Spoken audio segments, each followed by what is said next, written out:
y sobre todo eran muy necesarias en el sector petrolero, de nuevo en el sector petrolero. ¿Por qué?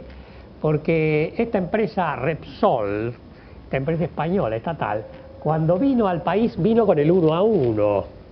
Pagó 14.000 millones de dólares por comprar nuestra empresa, la empresa que era nuestra, ¿para qué necesitábamos venderla? 14.000 millones de dólares pagó, y lo hizo con un tipo de cambio que aplastaba el precio del petróleo por un peso o un dólar. Pero además, en esos momentos, el precio internacional del petróleo era 14 dólares el barril, ¿no? Y así todo pagaron 14.000 millones. ¿Por qué? Porque el país estaba hasta acá de reservas de petróleo y gas. La empresa valía muchísimo porque las reservas del país eran muy grandes, tanto en gas como en petróleo. Teníamos por años de reservas. Lamentablemente empezó este periodo de depredación, incluso de exportar petróleo y gas, sobre todo, gas a Chile. Es cierto que teníamos suficientes reservas, pero no para exportar. Teníamos reservas, sí, para alimentar nuestro proceso productivo, pero no para exportar. Pero la angurria por mantener el 1 a 1 era tan grande que había que generar, aunque sea exportaciones, aunque sea que representen la venta del país. Y entonces se hicieron gasoductos a Chile, exportamos el gas que ahora no tenemos a Chile, barato, ¿no? Se exportó petróleo, todo para salvar la convertibilidad. Y mientras tanto la Argentina perdía un activo muy importante que forma parte del patrimonio nacional, y resulta que ahora nos hemos quedado o nos estamos quedando sin petróleo. Bueno, el doctor Duhalde trató de frenar esto y lo hizo mediante las retenciones a las exportaciones, porque obviamente Repsol lo que quería era esa empresa que la había comprado en 14.000 millones con el 1 a 1, sin retenciones, pero con el 1 a 1, que significaba una retención del 70%. En realidad, cuando se devalúa y se pasa a 3, ellos quieren cobrar el dólar alto, y después, como sube más todavía el precio internacional del petróleo, en su angurria ya no se conforman con el precio de 14 dólares el barril que estaba cuando compraron YPF. Ahora quieren 40, 50, 70, 80, 110. Bueno, ¿se puede permitir esto a costa del hambre y la pobreza de los argentinos? No, esto es un abuso del patrimonio nacional que no puede permitirse. Cualquier gobierno que defienda nuestra soberanía, y en este caso el ejemplo de Frondizi, el ejemplo de Duhalde, está acá presente. Esto no puede permitirse. Lamentablemente este gobierno lo está consintiendo, y ahora empezamos con la masiva importación de petróleo. Este año se van a importar unos 4.000 millones de dólares de gas, y después vendrá la importación de petróleo. Grave error, gravísimo error. El tema está íntimamente relacionado con el campo, puesto que el petróleo barato, el gasoil barato y el gas barato ayuda tremendamente a la productividad agropecuaria, como ustedes saben.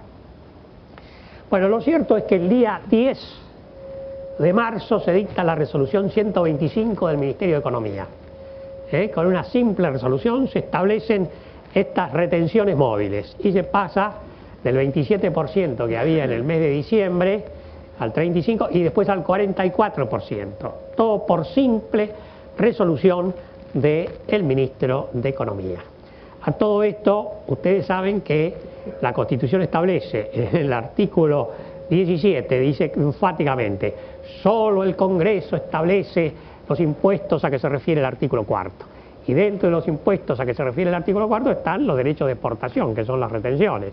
Sin embargo, se hizo caso omiso de esa cláusula constitucional, que es enfática y categórica, y directamente por simple resolución del ministro.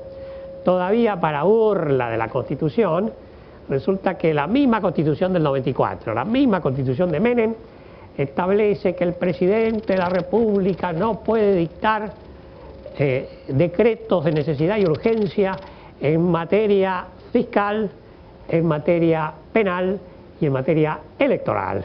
Y resulta que el ministro de Economía, que es un subordinado del presidente de la República, puede dictar tremendo aumento de impuestos. Bueno, esto por supuesto tiene graves cuestionamientos legales que están siendo discutidos en tribunales, no sé en qué terminan, pero lo cierto es que cuidado con estos temas, porque precisamente con el aumento de los impuestos se han producido grandes hechos en la humanidad. Yo solamente quiero recordarles que en 1776 el rey de Inglaterra, Jorge III, puso un impuesto al té, nada más tonto y más estúpido que un impuesto al té. Bueno, este impuesto al té provocó la protesta de los colonos del norte de América que exigían que los impuestos sean sancionados por el Parlamento. Y como el rey no quiso, vino una guerra, la guerra de la independencia de los Estados Unidos. El general George Washington tomó un regimiento en las afueras de Cambridge, allí donde está la Universidad de Harvard actualmente, arengó las tropas y todo empezó con un fragote igual a los nuestros, pero terminó con el país más poderoso de la Tierra. No, esto es una paradoja de la historia, pero así fue, y todo por un impuesto al té. Además está decir que también la historia nos enseña que en 1789 se produce la Revolución Francesa y en 1793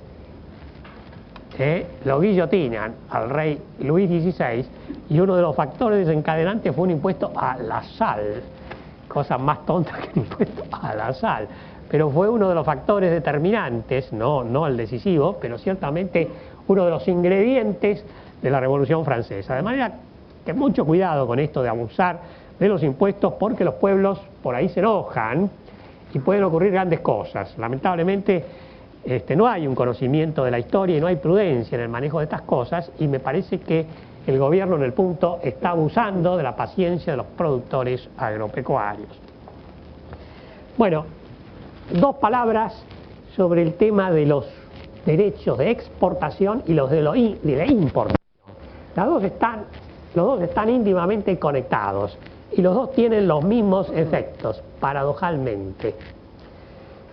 Cuando se establecen derechos de importación, se tiende a sobrevaluar la moneda, y entonces esos derechos de importación, por la vía de la sobrevaluación de la moneda, actúan como un derecho de exportación sobre los exportadores. Y cuando se sancionan derechos de exportación, en realidad se sube el tipo de cambio real, y entonces es un impuesto sobre las exportaciones, sí, pero ocurre que ahora el tipo de cambio real es más alto, y entonces el impuesto no es tan claro que lo paguen los agropecuarios, no es tan claro que lo pague nuestro sector exportador.